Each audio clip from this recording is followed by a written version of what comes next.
Vous est-il déjà arrivé de ne plus retrouver votre chemin pour aller jusqu'à la boulangerie la plus proche? Ou de carrément l'oublier? Si cela vous arrivait trop souvent, vos sorties matinales se transformeraient alors en vrai calvaire et vous dépenserez plus d'énergie à aller jusqu'à la boulangerie que celle gagnée en mangeant vos croissants. Ce qui nous permet d'éviter cela, c'est que nous sommes capables d'apprendre et de mémoriser un certain nombre d'informations. C'est ce que l'on appelle les capacités cognitives. Eh bien, les insectes fonctionnent de la même manière. Prenons l'exemple du frelon asiatique. Pour se nourrir, il va aller chasser des abeilles devant les ruches. Et imaginez, l'été, on peut voir jusqu'à une cinquantaine de frelons devant une seule ruche.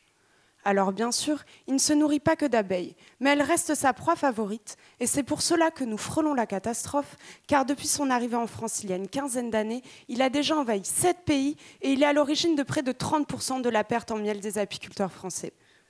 Malheureusement, les méthodes de lutte utilisées ne sont pas assez efficaces et impactent trop les autres insectes. C'est pourquoi nous sommes intéressés par en développer de nouvelles. Donc comme vous, qui savez qu'il faut franchir le pont des Demoiselles pour aller jusqu'à la boulangerie, les frelons sont capables d'utiliser les repères visuels. Donc par exemple, traverser la rivière pour aller jusqu'aux ruches. Et imaginez s'ils n'étaient plus capables de faire cela. Alors leur petit déjeuner serait bien triste et ils n'auraient plus beaucoup d'abeilles à étaler sur leurs tartines. Eh bien, c'est exactement ce phénomène que nous essayons de reproduire. Il y a quelques années, des chercheurs ont identifié un champignon parasite qui pourrait être utilisé contre le frelon. L'objectif de ma thèse, c'est de tester son utilisation, mais aussi de m'assurer qu'il ne sera pas dangereux pour les autres insectes. Et ce qui m'intéresse, c'est de savoir si, quand je transmets le parasite aux frelons, ces derniers cessent d'apprendre les repères visuels nécessaires pour aller chasser.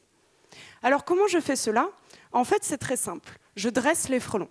Je leur apprends à venir à se nourrir à un endroit particulier. Je leur apprends ensuite que pour avoir de nouveau une récompense, ils doivent rentrer dans un labyrinthe et résoudre une tâche. Alors bien sûr, le labyrinthe n'est pas aussi compliqué que celui que vous voyez à l'écran, même vous, vous auriez du mal à en sortir. Il s'agit en fait d'un labyrinthe où il y a 2 chemins colorés possibles. Si le frelon choisit le chemin coloré en bleu, il aura une récompense. Et en faisant passer plusieurs fois les frelons à l'intérieur du labyrinthe, je peux voir à partir de quel moment ils cessent de se tromper et choisissent systématiquement le chemin récompensé.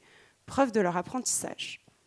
En faisant passer 7 fois des frelons parasités dans le labyrinthe, je peux aussi estimer si le parasite a le pouvoir, bon, disons-le, de rendre un peu idiots mes frelons, et s'il les empêche donc d'aller chercher leur petit déjeuner. Alors, trouver une nouvelle méthode de lutte contre le frelon, c'est le défi de ma thèse. Mais attendez, ne soyez pas trop impatients. Il me reste encore 3 ans de recherche pour la tester. Et bon, malheureusement, je ne peux pas m'y prendre l'abeille pour le lendemain. Merci.